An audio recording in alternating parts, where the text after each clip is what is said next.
Hi viewers, welcome to our channel. ప్రస్తుతం మనతో పాటు సీనియర్ జర్నలిస్ట్ దామ బాలకృష్ణ వారితో మాట్లాడదాం. నమస్కారం సార్. నమస్తే సార్, జగన్ గారు అండ్ విజయసాయి రెడ్డి గారు వీళ్ళిద్దరు కూడా లండన్ వెళ్ళబోతున్నారంటూ వార్తలు వినిపిస్తున్నాయి సార్. అయితే వీళ్ళు పారిపోతున్నారని చెప్పేసి ఒకవైపు నుంచి ఆ టీడీపీ సోషల్ మీడియాలో ప్రచారం అయితే జరుగుతుంది. మరి నిజంగా వీళ్ళు లండన్ వెళ్తున్నారా? మరి లండన్ వెళ్ళడానికి కోర్టు పర్మిషన్ అయితే కావాలి కదా, మరి వీళ్ళకి దొరుకుతుందా సార్? ఒకటి ఫస్ట్ ఏంటంటే అసలు ఎందుకు వీళ్ళు లండన్ వెళ్తున్నారు? జగన్ మొన్న మంగళవారం పిటిషన్ వేశాడు దీంట్లో సిబిఐ కోర్టులో. జడ్జి రఘురామ్ గారు దాన్ని పరిశీలించి సిబిఐని అడిగారు, ఈయన ఇట్లా లండన్ వెళ్ళాలంటున్నారు, దీన్ని మీ రియాక్షన్ ఏంటి, మీ కౌంటర్ వేయమని అడిగారు. వాళ్ళు కౌంటర్ వేయాల్సి ఉంది. మామూలుగా జనరల్గా జగన్ లండన్ ఎందుకు వెళ్తాడంటే వాళ్ళ పాప అక్కడ చదువుతుంది. సో దానికి సంబంధించి పాపకి ఏమైనా అవసరాలు ఉంటేనో తను పాపతో గడపాలనుకుంటేనో వెళ్తారు. ఎందుకంటే తను ఒక ప్రతిపక్ష నాయకుడు, మాజీ సీఎం అనేదే కాకుండా తను ఒక తండ్రి కూడా కాబట్టి తన పిల్లలకు సంబంధించి కొన్ని విషయాలు తన తండ్రిగా నెరవేర్చాల్సి ఉంటుంది. సో ఆ రకంగా వెళ్ళే అవకాశం ఉంది. దాన్ని తెలుగుదేశం వాళ్ళు తనకి మెంటల్ ప్రాబ్లం ఉంది, లండన్లో మెడిసిన్ తీసుకుంటున్నాడు అనేది ప్రచారం చేస్తారు. మెంటల్ ప్రాబ్లం తీసుకున్నా కూడా తప్పేం లేదు. ప్రతి ఒక్కరికి ఫిజికల్ ప్రాబ్లం ఉంటే ఎలా తీసుకుంటారో మెంటల్ ప్రాబ్లం ఉన్నా తీసుకోవచ్చు. అదేమీ ఘోరమైన విషయం కాదు. అది నిజంగా మెంటల్ హెల్త్ ఉన్న వాళ్ళ పట్ల వివక్ష తప్ప అలా మాట్లాడడం అది కరెక్ట్ కాదు. సో కాకపోతే రాజకీయాల్లో ఇవాళ కరెక్టా కాదా, మోరల్గా రైటా లేదా అనేది ఎవడు చూడ్డు. మనకి హెల్ప్ అవుతుందా లేదా, ఎవడి మీద ఏమన్నా మాట్లాడచ్చు అనేది ఇప్పుడు వచ్చేసింది. మనకి హెల్ప్ అయితే ఎవరిని ఏదైనా ముద్ర వేసేయచ్చు, దానికి ఏం ఆధారాలు అవసరం లేదు అన్న ఒక పరిస్థితి ఉంది. కాబట్టి వాళ్ళు వీళ్ళ మీద వీళ్ళు వాళ్ళ మీద వేసుకుంటుంటారు. సో జగన్ ఇప్పుడు తన కూతురు అక్కడ చదువుతుంది కాబట్టి ఆ అమ్మాయికి సంబంధించి వీళ్ళు రావాలనేది రాజుగా చెప్పారు. ఎన్ని రోజులు ఏందని తెలియదు. ఆ మధ్యన మనకి జగన్ అండ్ భారతి పాస్పోర్ట్ ఆఫీస్లో కూడా కనపడడం అవన్నీ చూసాం కదా మనం. సో ఇక రెండవది విజయసాయిరెడ్డి 6 నెలల్లో 60 రోజులు పాటు యూరప్ వెళ్ళే దానికి పర్మిషన్ ఇవ్వండి అని అడిగారు. విజయసాయిరెడ్డి యాక్చువల్గా రాజ్యసభ సభ్యుడు. తను మామూలుగా ఇప్పుడు అనేక వాళ్ళకి వ్యాపారాలు ఉండొచ్చు, లేదా ఇవాళ టూరిజం అనేది వెరీ కామన్ అయిపోయింది. మామూలుగా ప్రజలు కూడా టూరిజంతో విదేశాల్లోకి వెళ్ళి సేద్తీరాలనేది లేకపోతే రిలాక్స్ అవ్వాలని కోరుకోవచ్చు. ఇంకా విజయసాయిరెడ్డి లాంటి వాళ్ళు పొలిటీషియన్లు ఇక్కడ కంటే కూడా సెలబ్రిటీలు కావచ్చు, పొలిటీషియన్లు కావచ్చు, విదేశాలకి ఎక్కువ ప్రిఫర్ ఎందుకు చేస్తారంటే ఇక్కడ వాళ్ళకి అంత ప్రైవసీ ఉండదు. అక్కడ కూడా ఈ మధ్య తగ్గింది, కానీ కొన్ని దేశాల్లో కొంతవరకు ప్రైవసీ దొరుకుతుంది. సో అందుకని వాళ్ళు యూరోప్ లాంటి దేశాల్లో ఎక్కడైతే తెలుగు ప్రజలు క్రౌడ్ తక్కువ ఉంటుందో ఆయా దేశాలకు వెళ్ళడానికి వాళ్ళు ట్రై చేస్తారు. అట్లాగే కొంతమంది మెడికల్ ఫెసిలిటీస్ వేరే దగ్గర ఉంటాయి కాబట్టి అక్కడ కూడా వెళ్ళే అవకాశం ఉంది. ఏదేమైనా వీళ్ళు కేసులు వీళ్ళ మీద ఉన్నాయి. సిబిఐ పర్మిషన్, కోర్టు పర్మిషన్ లేకుండా వీళ్ళు విదేశాలకు వెళ్ళడానికి లేదు. జగన్ గత 10 ఏళ్ళుగా ఎప్పుడు విదేశాలకు వెళ్ళినా సిబిఐ కోర్టు పర్మిషన్ తీసుకొని వెళ్తున్నాడు. అట్లాగే ఇప్పుడు చంద్రబాబు, లోకేష్ కూడా ఎలక్షన్ తర్వాత వెళ్ళారు. వాళ్ళు ఎక్కడికి వెళ్ళారో కూడా ఎవరికి చెప్పలేదు. కానీ జగన్ది వచ్చేసరికి ఏమో పర్మిషన్ తీసుకోవాలి కాబట్టి ఇది చర్చనీయాంశం అవుతుంది. మామూలుగా అయితే జగన్ విదేశాలకు వెళ్ళడం అనేది పెద్ద ఇష్యూ కాదు. అదేమీ పబ్లిక్ సమస్య కాదు. తనకు పర్సనల్ వ్యవహారాలు కూడా ఉంటాయి. ఇప్పుడు చంద్రబాబుకి ఉంటాయి, లోకేష్కి ఉంటాయి, పవన్ కళ్యాణ్ అందరికి కూడా, రాజకీయ నాయకులకు అందరికి కూడా వాళ్ళు పబ్లిక్ ఫిగర్స్ అయినంత మాత్రాన వాళ్ళకి పర్సనల్ లైఫ్ ఉండదని మనం అనుకోవడానికి లేదు. వాళ్ళకి పర్సనల్ లైఫ్ ఉంటుంది. దానికి సంబంధించి చెప్పాల్సిన అవసరం లేదు. ఇప్పుడు చంద్రబాబు వెళ్ళాడంటే ఆయన చెప్పాల్సిన అవసరం ఏం లేదు. తన ప్రైవేట్ ట్రిప్ గురించి చెప్పాల్సిన అవసరం. జగన్ అంతే. జగన్ తన ప్రైవేట్ ట్రిప్ గురించి ప్రజలకు చెప్పాల్సిన అవసరం ఏమీ లేదు. ఎందుకంటే అది ప్రజల జీవితాలకి ఏ రకమైన సంబంధం లేదు, ప్రైవేట్ ట్రిప్ కాబట్టి.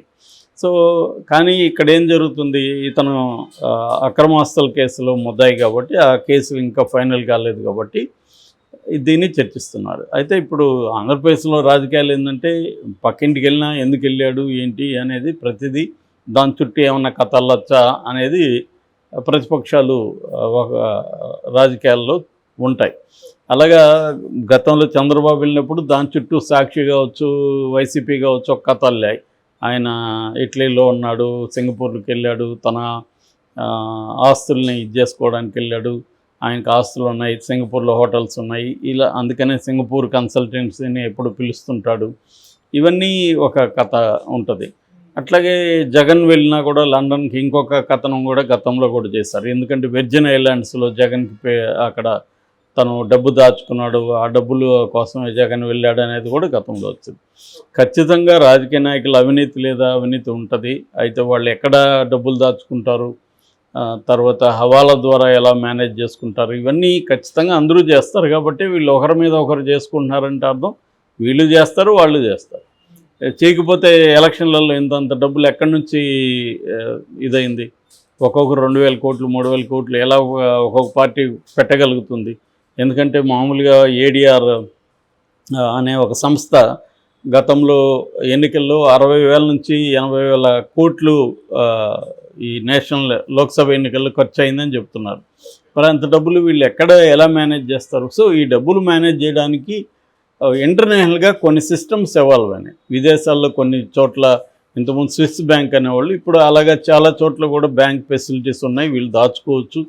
అక్కడ వీళ్ళకి ఏ రకమైన సోర్స్ ఆఫ్ ఇన్కమ్ ఏమి చూపించాల్సిన అవసరం లేదు. ఎందుకంటే కొన్ని దేశాల ఎకనామీస్ ఇలాంటి దీని మీద ఆధారపడి బతుకుతుంటాయి. వాళ్ళు అలాంటివి ఫెసిలిటీస్ కల్పిస్తున్నారు, వీళ్ళు దాచుకుంటారు. దాని తర్వాత హవాలా వాళ్ళు, నేను ప్రత్యక్షంగా కాంగోలో నేను కొద్ది రోజులు ఉన్నప్పుడు చూశాను. హవాలా వాళ్ళు ఏ దేశంకైనా కూడా, ప్రపంచంలో ఏ దేశం నుంచి ఏ దేశానికైనా డబ్బులు పంపించగలరు. సో ఆ నెట్వర్క్ ఇవాళ ఒక ఉంది. కాబట్టే ఈ రాజకీయ నాయకులు కావచ్చు, పన్నుని ట్యాక్స్ని ఎగ్గొట్టాలనుకునే వాళ్ళు కావచ్చు, వీళ్ళందరూ ఇదే మెథడ్లో చేస్తుంటారు. అట్లాగే పెద్ద పెద్ద కంపెనీలు, ఆ మధ్య అదాని మీద వచ్చింది కూడా ఇలాంటిది. విదేశాల్లో ఒక దొంగ కంపెనీ, షెల్ కంపెనీ అంటారు, ఆ షెల్ కంపెనీ పెట్టడం, ఆ కంపెనీ ద్వారా ఇక్కడ వీళ్ళే పెట్టుబడులు పెట్టి ఇక్కడ రీటైల్ ఇన్వెస్టర్స్ని ఇన్ఫ్లుయెన్స్ చేయడం. రీటైల్ ఇన్వెస్టర్స్ ఏంటంటే విదేశీ పెట్టుబడులు కానీ ఒక షేర్లో పెట్టారంటే, కంపెనీలో షేర్లు ఎక్కువ కొన్నారంటే ఇది గ్యారంటీగా మంచి కంపెనీ ఉంటుంది, ఖచ్చితంగా గ్రోత్ ఉంటుంది అని వీళ్ళు కూడా కొంటారు రీటైలర్. వాళ్ళేమో మళ్ళీ సడన్గా దాన్ని పెరగగానే వాళ్ళు విత్డ్రా చేసుకుంటారు. ఆ విత్డ్రా చేసుకోగానే మళ్ళీ కోల్తాయి. ఇది ఎప్పటి నుంచో జరిగే ఇదనమాట తతంగం. సో అదేవిధంగా రాజకీయ నాయకులు కూడా చేసే అవకాశం ఉంది. జగన్కి అవి కూడా ఉండొచ్చు. కూతురు సాగుతో జగన్ ఆ పనుల మీద కూడా వెళ్ళొచ్చు. దాంట్లో వెళ్ళడానికి ఏమీ గ్యారంటీ లేదు. ఎందుకంటే గతంలో కూడా కూతుర్లు వాళ్ళే ఇద్దరు ఇక్కడికి రావచ్చు కదా, వీళ్ళిద్దరు ఎందుకు అక్కడికి వెళ్ళారన్న వార్త కూడా వచ్చింది. పర్సనల్గా కూడా వెళ్ళొచ్చు, లేదా అది కూడా జరగచ్చు. సో కాబట్టి ఇక్కడ డబ్బులు విదేశాల్లో దాచుకోవడం అందరూ రాజకీయ నాయకులు చేసే పని. ఇప్పుడు లేటెస్ట్గా రేవంత్ రెడ్డి మీద కూడా అదే వచ్చింది. సో ఇది స్వచ్ఛ బయో అనే కంపెనీలో వాళ్ళ బ్రదర్ డైరెక్టర్గా ఉన్నాడని. సో ఈ క్రమంలో ఇప్పుడు జగన్ పారిపోయాడని, జంప్ అని ఇలా వస్తున్నాయి. గతంలో కూడా వచ్చాయి. అదే కాకుండా బెంగళూరు కూడా 6 సార్లు ఇటీవల కాలంలో జగన్ వెళ్తున్నాడు. సో ఎందుకు ఇలా పారిపోతున్నాడా అనేది ఉంది. కానీ నాకు తెలిసి వీళ్ళు ప్రతిపక్ష నాయకులు ఖచ్చితంగా ఫేస్ చేయాలి తప్ప పారిపోయే లాభం లేదు. ఇప్పుడు అట్లా అనుకుంటే కవిత పారిపోయి ఉండొచ్చు కదా, ఎందుకు జైల్లో కూర్చొనింది? పారిపోయినా కూడా ఇవాళ ఏంటంటే రాజకీయ నాయకులు పారిపోయినా కూడా వదిలే ప్రసక్తి కనబడదు. వ్యాపారవేత్తలంటే కొంతవరకు తప్పించుకోగలరు, కానీ రాజకీయ నాయకులు అలా పారిపోవడం అంటే ఇంకా వాళ్ళ లైఫ్, దాని బదులు వాళ్ళు కాంప్రమైజ్ అయితే చాలు కదా. ఇప్పుడు చంద్రబాబుతో కాంప్రమైజ్ జగన్, నేను ఇంకా రాజకీయాలు చేయను, నీతో నేను సైలెంట్గా ఉండిపోతానంటే చంద్రబాబు కూడా తను అరెస్ట్ చేయడు కదా. కాబట్టి పారిపోవాల్సిన అవసరం ఉంది.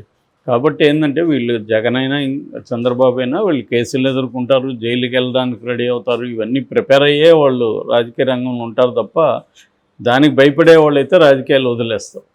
కాబట్టి నేను అనుకోవడం జంప్ అనేది రాంగ్ పదం. వాళ్ళు ఏ కారణంతో అయినా విదేశాలకు వెళ్ళి మళ్ళీ రెండోది ఏంటంటే జగన్ పరిస్థితి ఏంటంటే ఇప్పుడు చంద్రబాబు ఎవరికి చెప్పాల్సిన పని ఎక్కడ ఉన్నాడు ఏంటని, కానీ జగన్ ఎవ్రీడే షెడ్యూల్ కూడా సిబిఐకి ఇవ్వాలి. సిబిఐ ఫోన్ అందుబాటులో ఉండాలి. కాబట్టి జగన్ ఏ టైంలో ఎక్కడ ఉన్నాడో సిబిఐకి తెలియాలి. కాబట్టి అంత కండిషన్లు ఉంటాయి జగన్ అయినా విజయసాయి రెడ్డి అని. కాబట్టి వీళ్ళ సిబిఐని తప్పుదారి పట్టించి ఎక్కడికైనా వెళ్ళినా కూడా అది వాళ్ళకి డేంజరే, క్యాన్సిల్ చేస్తారు. కాబట్టి సిబిఐకి చెప్పకుండా వెళ్ళలేని పరిస్థితి వాళ్ళిద్దరికి ఉంది. కాబట్టి